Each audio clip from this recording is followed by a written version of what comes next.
In this video, I'm going to show you exactly how to train to become a strong and fast athlete with my ARC Performance framework. But first, I need to show you what it means to be athletic. My ARC Performance framework stands for athletic strength, range and coordination.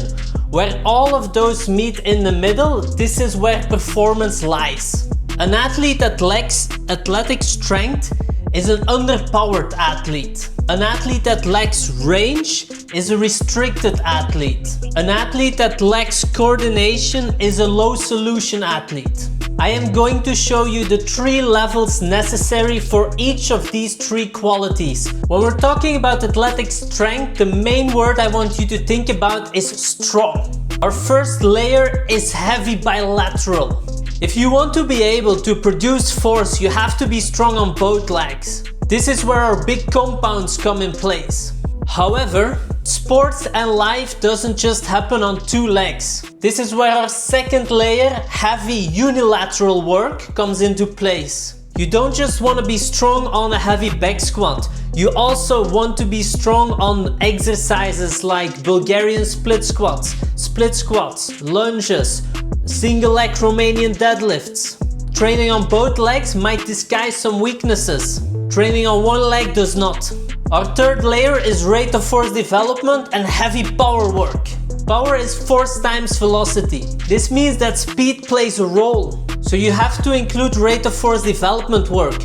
You don't just want to move weights, you want to move weights and your body with the highest intent and rate of force development possible. But here's the catch, and this is what brings us right into the second quality. None of these matter if you can't hit the ranges safely. Your body doesn't just need to produce force, it also needs to be safe to be able to handle anything you're throwing at it.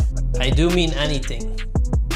The word I want you to think about when we're talking about range is durable. The first layer we are going to talk about is full range. To be able to be strong in certain positions, we don't just need to get to those positions, we actually want to get further.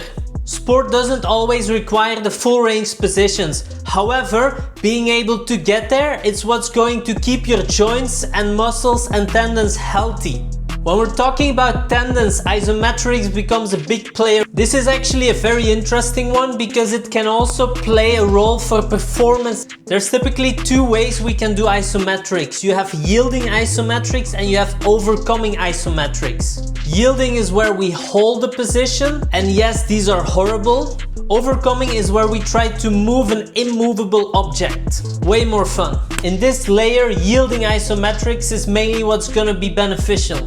These isometrics can be done for 30 or more seconds, either in full range and positions or in sport-specific positions. Our third layer is movement prep, and this one is pure gold. A movement prep should include dynamic stretching. This is the biggest bang for your buck.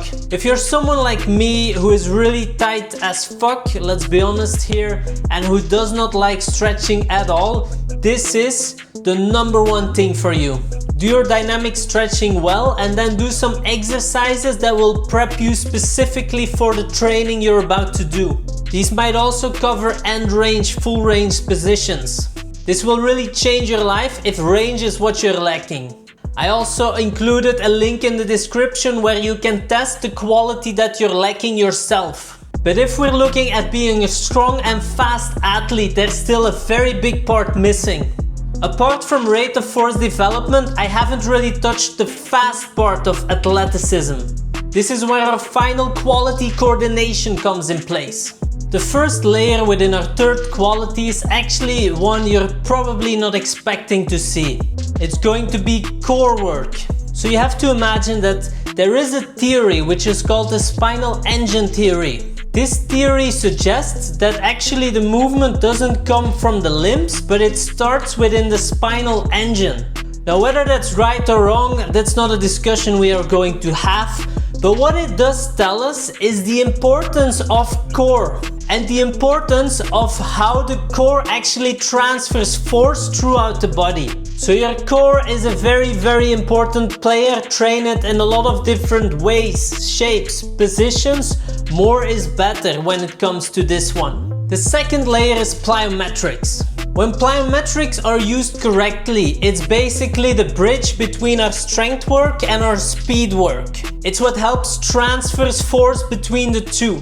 They can be split up very differently within the force velocity curve. It's probably a very interesting topic for a next video to make.